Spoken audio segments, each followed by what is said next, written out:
The search for the man suspected of killing his 3 daughters continues tonight.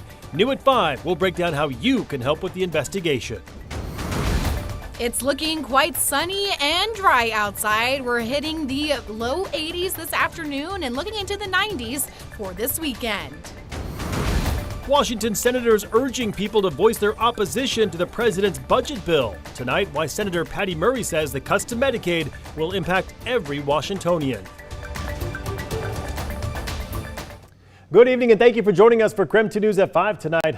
I'm Mark Hanrahan. We starting this hour with breaking news just into our newsroom. Authorities have downgraded evacuation levels for a fire burning in Grant County. Level 2 get ready evacuations are now in place. Earlier, the sheriff's office issued level 3 evacuations. The get ready evacuations are in place north of Road 13 Northwest and east of Adams Road. That's about 8 miles northeast of Quincy. Now, authorities say the current conditions present are a threat to the life and safety of people in the area. Conditions are changing in that area, and we will keep you updated with the very latest information.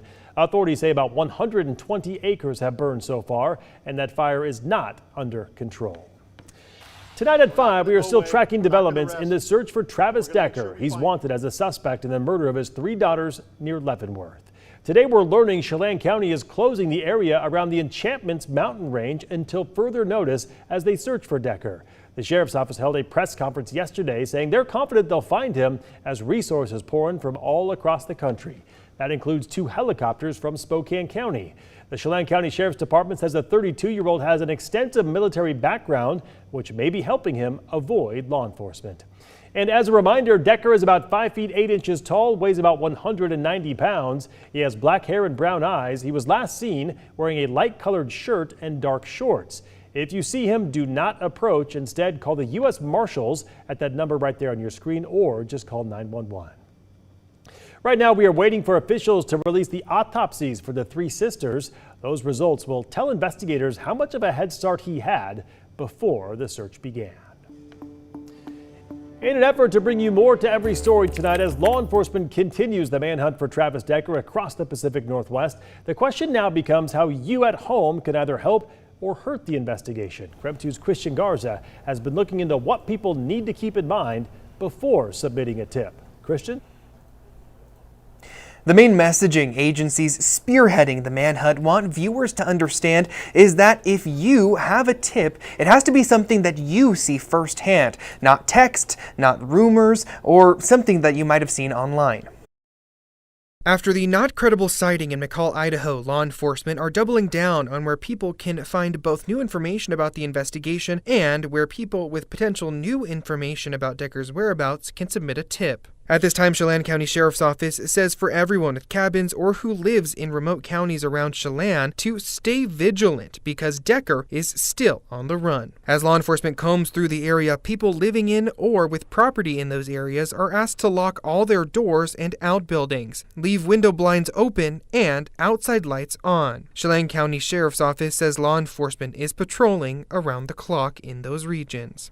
The U.S. Marshal Service wants to remind everyone that while it is not known at this time if Decker is armed, he should still be considered dangerous. Chelan County Sheriff's Office posted recent photos of Decker as well as an older photo of him without facial hair. As a reminder, Decker is 5'8", 190 pounds with black hair and brown eyes. As seen in this photo, he has distinct tattoos on his arms and torso, noticeably 2 bands around his left forearm and a skull with a parachute on his right inner forearm. Up on your screen now is all the different tip lines you can reach out to via phone or online. Law enforcement stresses that if you do end up seeing Decker, do not contact or approach him, but rather call 911 immediately.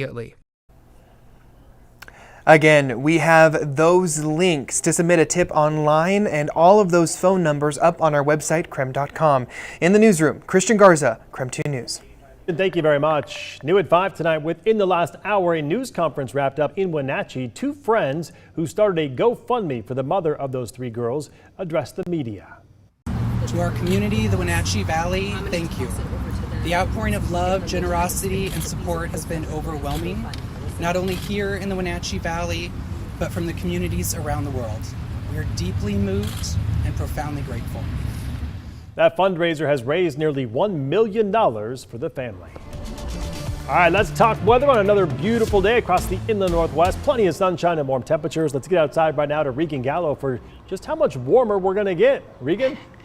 Mark, I am seriously enjoying it, okay? I love being in the Outdoor Weather Center. It is going to be hot. We're getting into the 90s, into the 100s this weekend, especially in Central Washington. So I just, a sweet tea right now would be perfect. But with all the heat, we also want to talk about we're being safe in the heat as well. So right now it's 79 degrees outside in Spokane. In some places it was about 82, in Colville 81, in Deer Park. But as we slowly rise this weekend, it's kind of been doing this, and now we're doing this as we're getting really, really hot for the rest of the weekend. So we want to make sure we're keeping safe, we're keeping that water, we're keeping that sunscreen. We're finding those AC areas too if we don't have those at home or somewhere else. So as we look right now, 83 in Spokane, let's see, 87 in Pomeroy, 85 in Moses Lake, and 88 in Othello. And we're going to see those get into the hundreds potentially Sunday and Monday. There's a moderate heat risk for those days. Now, that ridge is coming in from the southerly flow from kind of the desert areas, but we're also going to get some wind from Canada tomorrow specifically, which is going to give us about 20-mile-per-hour winds, which means with heat and winds, there's always fire risk and fire danger. So Pend Oreille County has issued a burn ban starting tonight at midnight, and that is indefinite as of right now. You can do gas and propane, but no debris burns. So lots of heat, lots of sun to look forward to. Get your sunscreen out because it's going to be a warm weekend. Good advice right there, Regan. Thank you very much. Nearly 30,000 grocery workers in Washington could walk off the job. Workers are voting on a potential strike right now. They have until 8 p.m. to do so. Strike authorization votes are coming in from Kroger and Albertson stores as negotiations remain in full swing with their employer. One key issue on the table is wages. A report by the nonprofit Economic Roundtable found that 2/3 of grocery workers do not have secure housing. Another key issue is short staffing and workers getting their weekly hours cut. The Bureau of Labor Statistics indicates the average non-supervising employee is spending 11% less time on the clock since 2003. I have to borrow money from my son to pay my rent. Some of my coworkers are going on food stamps because they can't feed their children. Still, the grocery giants are facing challenges right now, like tariffs and less consumption due to years of inflation. Also, a new law allows striking union members to receive unemployment benefits. KREM 2's Caitlin Galloway will have more on that bill coming up tonight at 10 p.m. We are just getting started on KREM 2 News at 5 tonight. Kill this bill and don't kill people. Washington leaders and residents concerned about potential Medicaid cuts. Coming up after the break, we hear from their perspective. And Crime Nation's episode this week focuses on the Moscow murders. Watch KSKN 22 tonight at 9 p.m. as we near Bryan Kohberger's trial, which is scheduled for August. President Trump speaks with Chinese President Xi Jinping amid their ongoing trade war. I'm Erica Brown at the White House with more on the call and the widening rift between Trump and Elon Musk over his massive spending bill.